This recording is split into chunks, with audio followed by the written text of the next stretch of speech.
ایک فلسفی teacher class میں طالب علموں کو غیر معمولی ٹیسٹ دیتے ہیں اور ایک کرسی کو اٹھا کر ٹیبل پر رکھ دیتے ہیں اور کہتے ہیں ثابت کرو کہ کرسی کلاس میں موجود نہیں ہے۔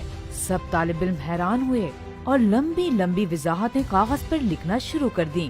کلاس میں ایک طالب علم ایسا بھی تھا جس نے صرف چند ہی منٹوں میں ٹیسٹ مکمل کر لیا۔ ٹیچر اور باقی سب طالب علم حیران ہوئے کہ اس نے اتنی جلدی ٹیسٹ دے دیا۔ کچھ دن بعد ٹیچر نے کلاس کو اس ٹیسٹ کا رزلٹ دیا جس میں کامیاب صرف ایک طالب علم ہوا، اور وہ طالب علم وہ تھا جس نے چند ہی منٹوں میں جواب تحریر کر کے ٹیچر کو دیا تھا، اور جو جواب اس نے تحریر کیا تھا وہ تھا کون سی کرسی۔ کبھی کبھی ہماری زندگی میں ایسا وقت بھی آتا ہے جس سے ہم بہت پریشان ہو جاتے ہیں، مگر اس کا حل بہت ہی آسان ہوتا ہے، بس بات کو سمجھنے کی دیر ہوتی ہے۔